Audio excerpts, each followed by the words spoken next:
Welcome to Spiritual Naturalism Today, a conversation on science, nature, and spirituality. Our program is sponsored by the Spiritual Naturalist Society with host Daniel Strain.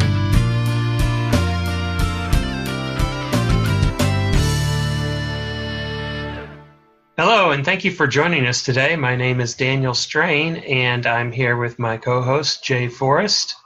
Hello. Hey, Jay, and want to say hi to everybody. We really appreciate the comments we've been getting, and thank you for following our podcast. Please feel free to join us on the website and check out the comments and all of the other articles. Today, we're going to be talking about God. Our topic today is, does God exist? So I was joking with Jay earlier that we're going to settle this once and for all, right? He's not optimistic at all. So I think one of the things, Jay, that I want to start with is I always, when we talk about things like this, I like to throw out a disclaimer. The Spiritual Naturalist Society, even though we are naturalistic, I am pretty proud of the fact that we do not spend time bashing other people's beliefs, or we don't do the religious criticism kind of thing. We focus on, what's going to be useful and helpful to naturalists. But there are naturalists who have different versions of a God, maybe not in a literal sense. And also, it helps people to understand spiritual naturalism, because that is one of the first questions that always arises. Well, do you guys believe in God? And so on and so forth. And there's a lot of really interesting and subtle complexities about that question. So that's what we're talking about today. And we're going to proceed the way that we believe in proceeding, which is putting humility first and respect for other people and their beliefs. But humility in the sense of none of us has the keys to ultimate truth, and we're just doing the best we can, and we're going to share some of our thoughts about that today. What do you think, Jay? Well, I think that that's probably the best way to approach it, because you've got so many people. I mean, the first problem, of course, is the word God. I don't think that you can get together a group of people who will agree on what that means. So the word is... when people ask me, do you believe in God? I always say, God who? Yeah, because it's one of those things that, there's just so many definitions. So that's the first issue. The second is, because the idea of God is a metaphysical question, that means it's beyond the physical. It's a question that we can't have a dogmatic answer for. Science will never be able to answer whether or not God exists. It's a question beyond science. And that's where many people, take solace. But I think it's a good idea for us to start with that most literal, personified kind of common understanding of God, and we can branch out from there. And so when we start there, there's definitely, by definition, no possible way to prove or disprove. Well, and that's what a lot of people do, is they'll start with a very literal definition of God, a transcendent and immanent supernatural being who created the universe. And then as they begin to study science and philosophy and stuff like this, the concept will morph. And some of those hard lines will start softening. And they'll begin to realize, well, maybe it's best not to be quite so dogmatic, and there's evidence over here that seems to contradict that. And so they mess with the definition of God. And I think that's where most people are at, is because the majority of people do believe in a higher power, something greater, and so they start from that. And I believe that everybody has that feeling that there's something bigger, something greater. The problem is when we start defining that. We start putting boxes around that. What is that thing, that feeling? What is it corresponding to it? Is it just in our heads? That's what most atheists would say. It's just in your head. But is it? Is there something that it corresponds to? Is there some reality that we do need to connect to, whether it's nature or the universe or whatever? So it's one of those things that we first have to understand that people who do believe in God are not idiots. They're not stupid. They're not, wrong. And to come at it with more humility aspect, that there are reasons why the majority of people believe this, and be I respectful. like the idea. I'm sorry, what was that? And be respectful of that.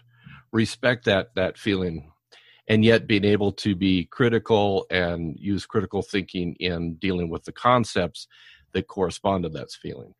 Because we each are trying to figure out how are we going to proceed as individuals on all of this. So exactly, it is important to examine these kinds of things because they directly relate to our practice.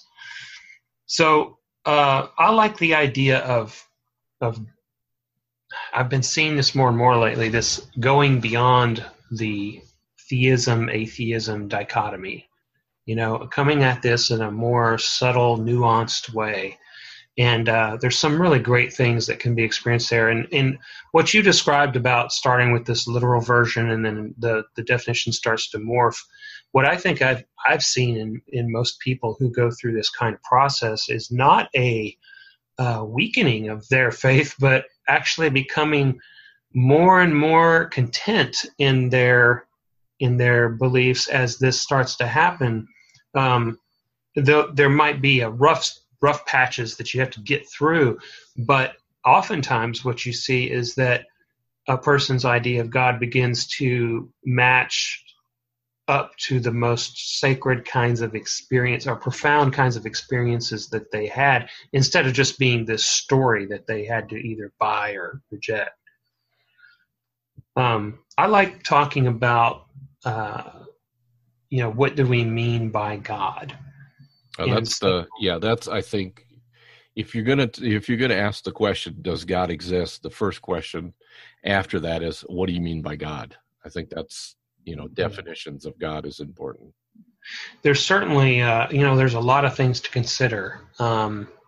Is God immanent, or is God outside of the universe, or is God part of the universe, part of the cosmos?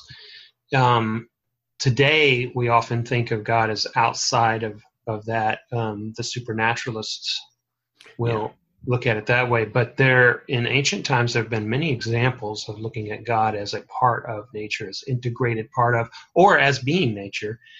And then the next question of personal versus impersonal. The personal God, it has a lot of different implications philosophically than an impersonal God. And so when we start to look at things that way, I think that's when we start to move beyond it starts to become harder and harder to just say, yes, I believe in God, or no, I don't. Because some of these subtle definitions of God can have even an atheist, by most people's definition, saying, well, I accept that, I accept that. But, then you have the question of, should that word really be used if it's not what most people think? And so we have to be careful that we're not misleading people or dodging an issue, trying to maybe just for politically correct purposes or whatever, we're trying to avoid an argument or something. And so we say that, and what we really mean is a totally different thing than what they mean. So assuming that we're wanting to be perfectly upfront and honest with other people and not mislead them, it can still be okay, I think, to have different definitions of God. It's just you have to take that extra step of saying, well, I think of God this way or that way. Yeah, and that is probably one of the difficulties is the categories that you said. For an example, you use the word immanent, and some people don't know that immanent means active and involved in the world, and the other opposite of that is transcendent, above and beyond the world. That was the word I was trying to remember, right? Transcendent, yeah. So you've got those two aspects. There are some that believe that God is completely transcendent, such as deism. Deism believes that God wound the universe, and now he's letting it unwind on its own. In other words, he was involved in creating it, and then wiped his hands of it and walked away. And that was mainly the belief of many of the founding fathers of America. That's why they talked about nature's law, because they thought the universe was functioning according to natural law from that point on. Correct. Which allows all of the Enlightenment science that they, were followers of. Yeah, the movement of the Renaissance humanism, a lot of the writings of the Greek and Roman philosophers became known for the first time, and so that penetrated their mind. And there was many people like Nietzsche and other philosophers who began questioning the idea of God. So the most respectable position, if you didn't believe in an active, involved God in this particular realm, was deism. And so that's why many of them chose deism as the respectable alternative. Because atheism, even back in the founding of the United States, was considered, appalling. If you were an atheist, you were blacklisted. And it was kind of synonymous with bad person. Yes, exactly. And in many minds, it still is. I mean, many people still, of all the people they would elect, a criminal before they would elect an atheist. It's one of those things that still, there's stigma still involved in that word. I think it's starting to shift as the demographics of America starts to shift. I think Bernie Sanders had an answer about his religion that I can't remember the exact wording now, but it was something that would have been surprising 20 years ago. And there's also, I think, as people look at ethics and they start to see that there's a lot of different reasons why a person would be good than just theism. Right. We're starting to see some changing there. Yeah, a lot of people have a hard time with the idea, how can you be good without God? Because they say God is the foundation of morality. And yet, is it right because God wills it? Or does God will it because it's right?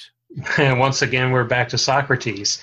And the thing is, if it's right because God wills it, then God can change it, and then there's nothing objectively right or wrong.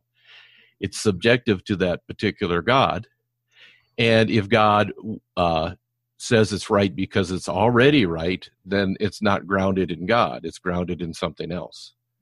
I always thought it was kind of ironic that, I felt like it was theism that had the subjective ethics. And whereas my naturalistic views, I felt, were the objective ethics, because there you could base an ethical argument on results, on outcome to human happiness. And you could talk about statistics and studies, and you could talk about psychology, and you could reference a common point of reference that other people could verify. Whereas if you say, my ethics comes from this source that I can't prove or disprove, then it's subjective in the sense that everybody has their own beliefs about what that being would say. So it's kind of like the exact opposite to me. It feels like the exact opposite in terms of subjectivity of ethics. Yeah, because if it's determined upon the whim of a supernatural being that we may or may not know how he currently feels, then I mean, it's literally, not to mention that our flawed understanding or belief about what that being says. Right, and the fact that which holy book are you going to follow? There's so many out there that which one is the correct one. I think, though, that if we look at, as far as morality is concerned, I think the basic, the golden rule, do unto others as you have them do, or what Confucius said 500 years before Christ, don't do unto others what you don't want done unto you. I think that you can find that in all the religions. And in order for that to be the case, it doesn't have to come from a god, because it didn't come from Zeus then. It didn't come from the different gods. It's something that's innate within us. It's something that we know from being human and being connected with the natural world. It has to do with the nature of what it is to be a human being, and exactly, for us all to get along and be happy and things to work out. Right, exactly. So you mentioned earlier the Founding Fathers going back to the ancient Greeks and everything, and I'm sure anybody who's listened to several of our episodes will know we're going to bound to end up in those areas. I'm going to talk about Stoicism, but I'd like to I'd like to share a little bit of kind of an interesting interplay that I came across between East and West, and it helped me kind of look at the theism, atheism thing in a different way. And it's one of those things that I was talking about that's kind of, beyond the simple dichotomy.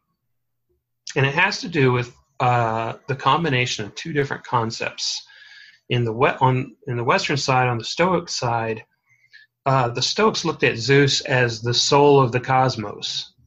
And so not really the this being that's outside the cosmos, outside the universe, but you've got the universe acting according to the logos, what we would call natural law or the laws of physics today. And out of that activity comes Zeus. Zeus is the part of and emerges out of nature, and is also the thing that's governing everything, right? Whether you look at Zeus as a personal or impersonal force or concept. But nevertheless, they said, okay, well, there's the cosmos, there's the physical movements of this, and then Zeus is the soul of the cosmos. Just like if the cosmos was your body, Zeus would be the soul of that body. And so we're a spark of that. But you have to understand the word soul, the way soul was understood pre-Christianity. And for that, you can look at Socrates in the book of Phaedo talking to others about the nature of the soul. And it's very clear in their discussions that what they're talking about is what we call today the mind, how the mind works. They're not talking about a disembodied ghost. They're talking about the nature of our personhood. And so we say today that there is a distinction between a body and a person. Even a naturalist says, well, there's a person that is a different concept. It's not this other kind of substance that science has yet to prove. It's just the result of all the activity of our brain operating as a person. Like you could say a nation, but you can't put a nation on a scale or see the concept of nation disembodied from any one particular nation. So that's how they looked at soul. And so when you talk about the soul of the cosmos, you're really talking about the distinction, the same kind of distinction you're talking about between a person's body and the person, the mind. And so on the Western side, you've got this concept of the soul of the cosmos. And on the Eastern side, you've got the concept of no self in Buddhism. And more broadly speaking, the concept of emptiness in Buddhism, which is that our concept of the self is really an illusion, because the self is really a series of aggregates, just a whole bunch of collection of different aggregates, your sensations and memories and sensory inputs, and all of these different aggregates come together and interplay to create this illusion of the self. And we imagine the self to be this unchanging, ongoing thing, whereas Buddhism says that's a delusion. The self is just kind of the collection of these aggregates. So if you combine that concept of the no self with the concept of Zeus as the soul of the universe, then it starts to become apparent that the question of whether or not I exist as a self and whether or not God exists are kind of the same question. They're just on different scales. One is a complex system that's this one biological organism, and the other is the complex system that is all of the universe, all of the natural universe. And so the Stoics answer that by dividing things between what exists and what subsists. Existing reality was composed of those things that exist and those things that subsist. And subsist are those things that subsist on the interaction and relationships of the existing things. But so you could say God is as real as I am, but the question is, am I real as an entity, as a person that stands apart from the body? And naturalists, of course, look at that as an emergent property. So there could be this emergent property from all of the universe that is the general character of how the cosmos works, and it governs how the cosmos works, like the laws of physics. It doesn't necessarily have to be personal or personified. Anyway, I kind of, you can go in a lot of directions with that, but I wanted to bring up that kind of interesting interplay between the no self and a personhood. Yeah, and that's one of the difficulties too when you start getting into words, is words have connotations that people within their particular culture understand. I think the only difficulty that I have with the Stoic understanding is the idea of providence, that this logos is somehow looking out for us. The universe is a hostile place. I don't think there's any proof of any benevolent. I think if we go back to the natural laws and interpret that way, it's the best way to do it. Yeah, I think that a lot of modern Stoics don't really go with providence. But having said that, there is a version of providence that's not about the purposes being in our best interests, just that there is a reason why these things happen, which is just another way of saying there's cause and effect. Yeah, and that's a semantic, because the word providence actually means caretaking. And so you could interpret as caretaking for itself, but to me, it's one of those, for the universe. Yeah. And then that includes hurricanes and the fact that we need to go away and make room for other people. It would be really hard for me to call that caretaking. Well, I mean, if you were a blade of grass and you had to be cut in the garden. Yeah, but we interpret the world from our perspective. And from our perspective, I think it would be fair to say that there is no evidence of providence in that sense. But I think also that's one of our problems, is we are very human-centered, very even with the idea of God. To me, God was one of those things that combined a number of things. And I've wrote this on the Spiritual Naturalist site. The very attributes that are attributed to a supernatural being, most of those attributes can be attributed to nature, to the universe. Mm-hmm. But that's not God. God is not just the attributes of the universe attributed to some personal being. It's also, and this you can see from even within Christianity, it's taking our ideals and our level of morality and projecting it onto this entity. You'll see in the Old Testament, it was fine to kill out a nation. It was fine and God even commanded them to go into these nations and kill every man, woman, child, baby, and baby in the womb. Take the sword and kill it. Yeah. And yet in the New Testament, we have the God of love, turn the other cheek. So as mankind has progressed in their morality, God has kind of evolved as well to mirror man's own ideals. You can tell a lot about a people by looking at their God. What does their God say? The God ideal is a mirror to reflect the society we live in. Many Christians now would consider themselves progressive Christians. They would say that homosexuals have the right to love who they want, even though New Testament and Old Testament would say that's not viable. Yet now morality has gone, and the idea of freedom of choice has developed to the point where we realize, oh wait, the problem is whenever you base yourself on a scripture, you freeze yourself in time. And those that are fundamentalists freeze themselves into the 1st century AD. They have not progressed. Right.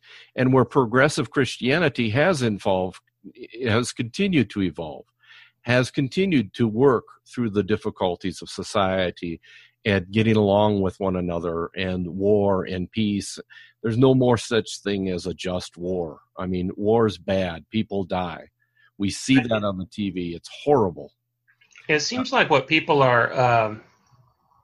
get afraid of whenever you start talking about Scripture or God or religion in this way is they're concerned that, if there's no set thing, then we can just make up anything. We can say it's okay to eat babies, and then we just decide that's the new morality, and then all this terrible stuff will happen. But it doesn't really match what we see in history. What we see in history is that when we've freed up investigation into moral deliberation, we've seen advancement rather than degradation. Degradation's happening with people all the time in every culture, but those aren't the people who are honestly trying to understand morality or ethics and trying to make advances. But we also need to understand it's not a straight line. It's more of a spiral. Mm-hmm. Mm-hmm. Because you're going to have the Stalins, you're going to have the Hitlers. These things are good. But then when that happens, you'll see that we spiral ahead out of those bad areas. We learn from the mistakes of our past. Not and always. We hope more than less. Yeah. So it's a spiral. I mean, it's not a straight line. That you have to take the whole history of mankind to see that there's a progression in morality. But if you don't have a moral deliberation, if you don't have the ability to the freedom assess morality, then you're basically just saying it's going to be up to whoever has the most swords. Yep. You know, it's back to that Rex Lex dilemma. Is it power or is it goodness? You know. Yeah. So the question of whether God exists. Actually, see, there's the other word. You know, we talk about what does exist. What do you mean by exist? So, for example, there was you've probably heard of this in just recent years, some people made up this character on the internet called Slender Man. Yes. Have you heard about this? Yes. Okay, so it was this horror concept of a spirit that haunts children and has these real long arms, and they made graphics and made up stories about him, all this kind of thing. Even pictures, they've fabricated pictures as well. Yeah. So he's become kind of a boogeyman in the popular culture. And now, unfortunately, there have been a couple of girls, and I think some other kids have done some things too, who have, done some horrible things, hurt other children, and then when asked, they said the Slender Man made them do it. Now, are they just saying that to get out of something? Do they really believe it? Let's assume for the moment that some of these younger kids might really believe it. You're talking now about an entity in the popular culture. You could almost say it's like a mimetic sort of construct, a collection of memes or thoughts and ideas that move throughout the culture and, in a sense, have agency because they cause certain things to happen. Now, everybody has their own choice, of course, but if you're talking about causation, there was another lady who was recently sent to jail because she sent texts to her boyfriend and that led to him committing suicide. Now, that's an example of a person and a person. No doubts at all that she exists and no doubts at all that he exists, and yet she was held responsible, even though it was his choice to take his own life because of the things she did to him. So if she's responsible for that, then the Slender Man is kind of the same, has this influence over. Now, I doubt there's this mimetic construct in our culture has a first-person experience like a person, like we do. But there is a sense in which the concept of something can be said to exist. Or say, for example, a much nicer example, Santa Claus. Santa Claus could be said to exist in the sense that the character represents these ideals of charity or giving. And, you know, it wasn't too long ago that we would often personify concepts, Lady Liberty and what's the other one with the blindfold? Justice with the blindfold and the scales. This was a very common thing to do all the way, even Uncle Sam, all the way up until maybe the 20th century. We kind of stopped doing it at that point, but it was extremely common to personify concepts, and nobody thought that Uncle Sam was a real entity. Nobody thought that. We still do that in our superheroes. Superheroes, they're simply a construct of the hero, or in some cases the villain. Interesting. Yeah, well, that's an interesting point. Yeah, and there's many people that aspire to be Superman or Batman or whatever the superhero is. And so that's a natural thing for us. When we look up in the sky and look at a cloud, we instantly see animals and people's faces and things like that. Mm-hmm. We have this biological ability that's tightly honed so that we can distinguish the enemy in the bush. But unfortunately, that also means that we project humanness onto things, not just things that we see, but things we think we see. And then there's the fact that we do that with concepts. We embody concepts with reality. A concept, you can take any kind of concept that is an abstract concept. Lady Liberty. Well, Lady Liberty doesn't really exist. We have the Statue of Liberty. That is a statue that a physical object. A physical object. But Lady Liberty or Lady Sophia or Lady Wisdom, these things are concepts. But they're ways for us to relate to something. And that's exactly. Because we are persons. Exactly. We like to personify things to relate. I think what this comes back to is mindfulness. If we are mindful about the way we're approaching these concepts, they could be constructive. You could say, well, what sorts of ideals and values and even personified characters do I want to associate with? We're kind of approaching what we mentioned before in the naturalistic paganism episode about the naturalistic approach to gods and deities as metaphors and archetypes. So there could be a means there, but you have to be very, very mindful because, like you said, it can lead to dark places. Well, and that,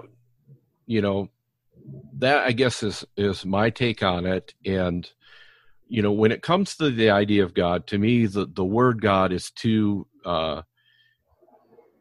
loaded with connotations that other people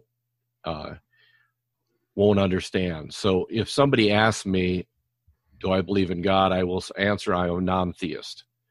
I don't believe in a theistic God. I don't believe a God who is transcendent and immanent. How can you be in the world but not in the world? You're outside of the world yet in the world. How can you be both? And yet be not both. It's both and it's like the concept itself has incongruities. In other words, it doesn't make sense. I found that. And you go into other issues. You go into the problem of evil. The whole problem of evil can be summed up very simply. If an all-powerful God exists, he can eliminate evil. If an all-good God exists, he would eliminate evil. Yet evil is not eliminated. Therefore, there's not an all-powerful, all-good God. Yeah. Well, the way I like to respond is I like to respond with another positive. Like it's not a direct answer to their question, but it kind of answers it. And it answers it in a way that maintains the emphasis that I want to maintain about myself. So if they say, do you believe in God? My answer is, I believe in goodness. I believe in truth. I believe in beauty. I believe in helping one another. I believe in compassion. And, I talk about the things I believe in. And sometimes that matches pretty close to what they think God embodies, and we can meet eye to eye on that. But what that does is it keeps me in the category of talking about what I do believe. And that way I'm not just the absence of somebody else's worldview. I'm me. I'm talking about my values and my spirituality. And you do know what most atheists would say to you about that, but that's a cop-out. Well, people who use the word atheist, yeah, people who use the word atheist to describe themselves, they really want to make that point, that I do not believe in your God. Yeah. And to me, it's unhelpful. It's unhelpful. It's unhelpful, but it's also not important. It's not like I'm trying to do it for some PC reason, or I'm trying to. Right. I'm shy about the getting into the being upfront about it or anything like that. It's that it's not really how when I think to myself, I don't think of myself with the word atheist, even though technically that may be true because I lack theism. But see, I would say other words that describe what I do believe much more. Like, I don't think of myself as without or a this or non that. I think of myself as what I am. Yeah, and that's why most will call themselves humanists to do the positive. Yeah. The problem I have with atheism is literally it means no God. Atheism, no God. Now, my question is, do you know everything? No. What you don't know might be God, so you can't say no God. Yeah. That's why, for me, atheism, literally taken, is undefensible. Non-theism, which says non-belief in theism, says I just don't believe because there's not enough good reasons to believe it. There's not enough good evidence. Yeah. It's a different... It doesn't imply that you also believe there is no God. Right. It just says the minute I don't make a judgment on it. But the minute that you make a positive assertion, then the burden of proof shifts to you. Now you have to prove a negative. And it's impossible to prove a negative in most cases. There might be a teapot on Pluto. You can't prove it's not there. Therefore, it's there. And that's how most people argue with God. But the problem with the whole God question is it's not a rational question. People do not come to the belief in God through reason. They come through it with that feeling, that intuition that something greater exists. Mm-hmm. That's where and you could argue to your blue in the face, they will not change that belief. That's why I don't believe it's helpful. Yeah. What I believe is helpful is helping them to distinguish the feeling that there's something greater than myself, and the interpretation of that feeling that this is the theistic God, that this is this is Zeus, this is Allah, this is Elohim, this is and naming it because that's what they're born in a culture where that feeling is given that label. And that's something that we as spiritual naturalists have. I mean, you couldn't necessarily say this about all atheists, but those who are spiritual naturalists, whether they call themselves that or not, are people that can identify with those theists who have had that sense of the sacred, or that profound experience, or that transformative epiphany. Yes, a union with reality. Yeah, that movie. I've experienced it. We've had that. Yes. Both you and I have had that. We know what we just, we're like, we know what we're talking about, and we've had that. Yes. And we have that in common with a lot of people who call themselves theists, or who call themselves Christian, and so we can talk about that. And that's where the humility comes in. It's not making more claims than what we really know, just because we really, really want to know more about it, or we want to get a handle on it. So your mind wants to get a handle on it. It wants to put your little words around it, and your framings and all that kind of stuff. And we try to resist doing that out of humility, which is a totally different way to come at non-theism than somebody who's out there to disprove other people's beliefs. They're doing the skeptic thing. Yeah, and that again is the important thing, is we understand the feeling of that mystical feeling. of union and communion with reality. Mm-hmm. But we also understand that man has made interpretations of that, systems of belief. And these systems of belief may or may not correspond to the reality of that feeling. But in many societies, that's the only explanation for the feeling, is it's God. Yeah. And when you start studying pantheism and you start studying the experience of pantheism, you realize, wait a minute, that union and communion is with reality, and reality is nature, and we're having a union and communion with nature. And if you think about it, we are nature. Mm-hmm. And why that experience is so awesome is we're coming back home. We found the heart. The heart has found its home, and that home is nature. It's where you were born. From dust you will be, from dust you came, from dust you will return. We are nature. And when we return to nature, that's when the experience happens. You get up on that mountain, you look over the beautiful mountain, the awe, the tinglings that go on in your body, you just feel home. And it can be a gateway to get beyond that egotistical, narrow self as well. Out to a larger, broader view. Yeah, it breaks the ego. That's why the experience happens. We're in a shell. We're in an ego shell. Everything we do, think, and say is all about us. The whole entire universe revolves around each of us individually. That's the selfishness. That's the ego. And that can only be broken out of through spiritual practice, by getting those moments of epiphany, of a greater awareness that there is something greater. That something greater is nature. We start to really piece together and investigate what is it that creates that experience, and how can I use that experience to transform myself. Yep. Another thing you said about it was about what we call ourselves. Another reason I don't call myself an atheist primarily as a label is that, to me, the question isn't as important. In a way, I'm kind of dissing our whole topic today by saying this, but I don't really believe the question of God is as important as most people believe it is, and I don't even believe that it's as important as they think it is. So, like, for example, if you were to ask somebody, okay, let's say that you found this box, and you could look in the box and it would reveal ultimate truth to you, all truth of everything. And you look in this box and it tells you everything about whether there's an afterlife, whether there's a God, all this stuff.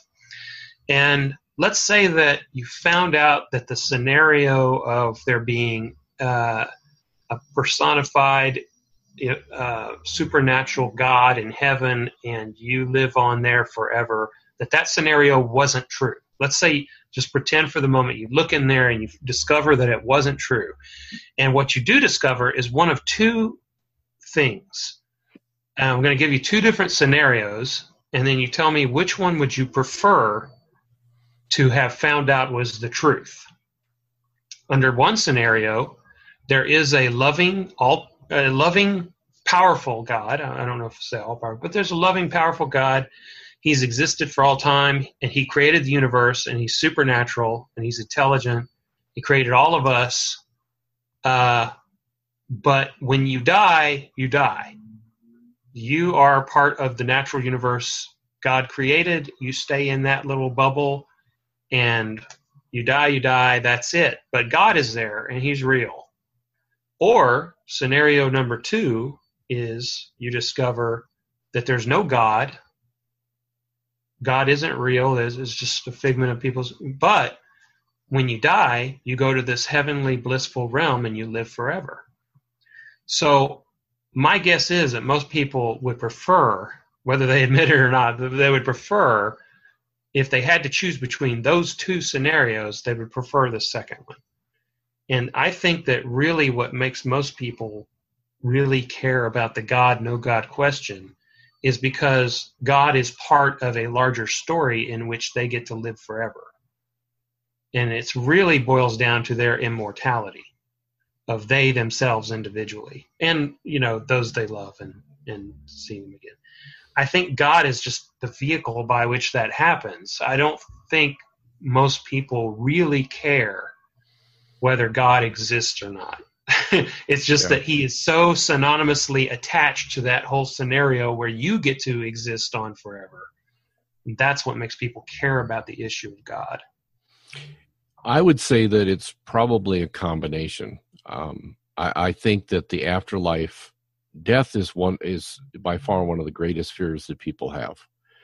Facing their own immortality, imagining what it's like to cease to exist, or to end up in heaven or hell or whatever the belief system is that they hold. But I think that would not be enough in itself, because you have afterlives in, the idea of nirvana, ultimate nirvana in Buddhism, which is an afterlife without a God. Mm-hmm. And so I don't think you need God to necessarily get an afterlife. But I think that definitely fuels the fire. I think there's also an aspect that we feel like if it's just us and there is no God, we're unimportant. I think a personal God gives people significance that maybe their parents or society or friends or what don't give them. If God is looking after me, when I was a Christian, has a plan for you. He has a plan for me, and my life matters. And you take God away, life then doesn't matter.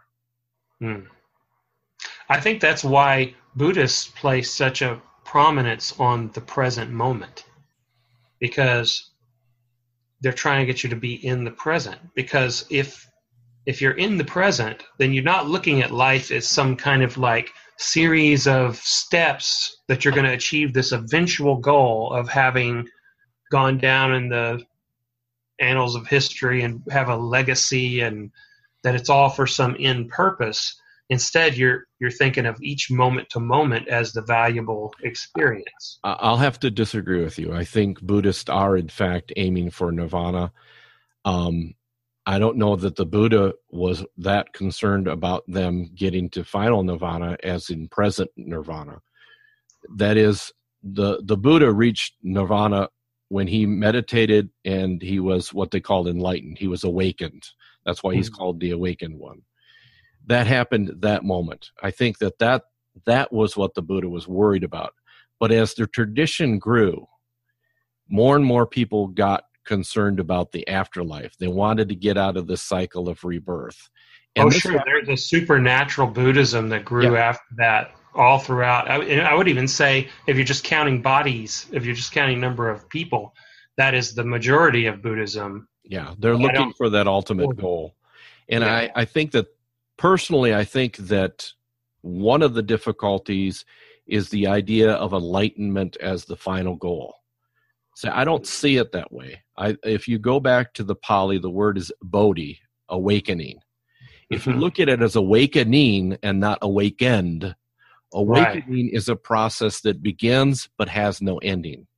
And that is a perfectly acceptable concept within modern naturalism, this idea of ever more understanding, ever more enlightenment. And that way, enlightenment starts to match similar to the Western Enlightenment.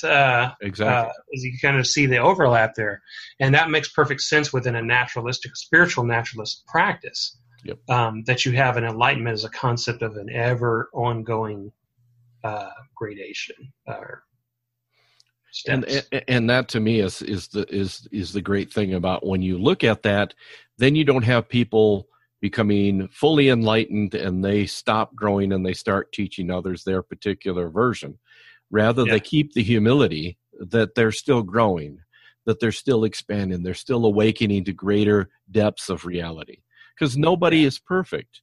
Once we start calling these people perfect gurus or whatever, then you start having all of that negative stuff coming in that happen. Ego rushes in that kind of situation. I am the one. I am Neo, the awakened one within the. In fact, I think what we have to do, because you and I both, we're kind of in the realm of teaching. this very program and our writings and all that. What we have to do, I think, is think of our teaching as a part of our learning. And I've felt like, after you learn for a while, you begin to learn more by then teaching it to others. It's part of your own learning because you start to learn from your own students or readers or whatever you want to call it as well. Yeah, they've said teaching is learning twice. Yeah, that's great. And I like that saying. Well, there's, I think you and I, we both probably frame things very similar. We have similar influences in our own practice. I personally don't use God talk in my personal practice. I am always just, as a representative of SNS, I'm always out there trying to make sure that there is a space and make it clear that there is a way for a naturalist to have God, deity practice, whatever you want to call it, and they understand what that means to them. I don't use it for a lot of the same reasons you say about, it can be misunderstood. You might end up causing more miscommunication. But I also don't use it because it's just not what I relate to personally. To me, the impersonal concepts of Tao or Logos or things like that, those make a lot more sense to me with what I understand about scientific naturalism. Well, and that human proclivity to take things and project humanity onto it. I mean, that's a common thing that we do. We take a car and, we have a car and we call it Betsy or something. We personalize it. Well, it's an inanimate object. It's an it. It's not a she or, might be Frank, if you're a female and you want to call it Frank, but we do that. We personalize things. We anthropomorphize. And the difficulty is we're so prone to that, I grew up in pretty much a nominal Christian environment, and then I entered into the ministry. And so everything was Christianity for most of my adult life. And then I discovered the Tao. And to me, that made more sense. It wasn't some kind of reflection of who I was. It was what it is in itself. It's just basically the way things work, the way of nature. Well, and think of it. Do you really think that God has, what makes a man a man? Does God have those particular physical aspects? Well, of course not. Then why call God a man? What happens is, and within the Wiccan community, they have the goddess and the God to try to balance out that imbalance that's been within the dominant theistic religion systems. It's been male-oriented, male-run, and women have been second-class citizens. And it's been a way to control women.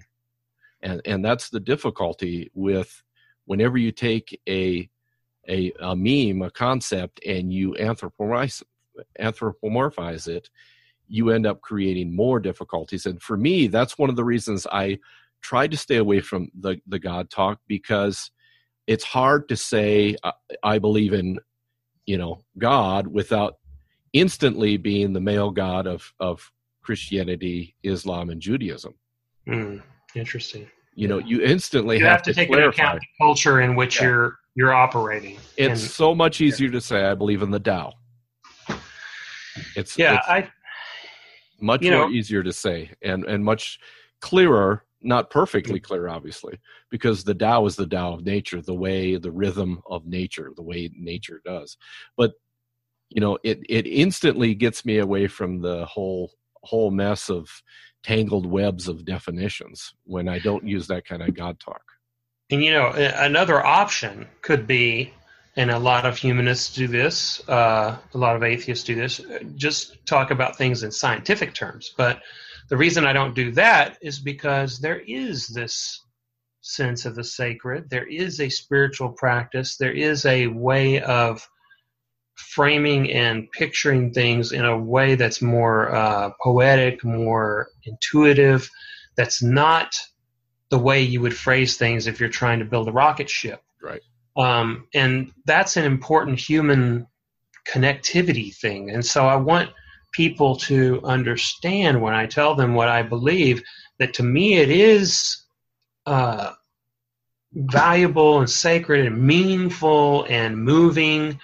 And I want them to understand by the language I use how central that is and how important that is in my life.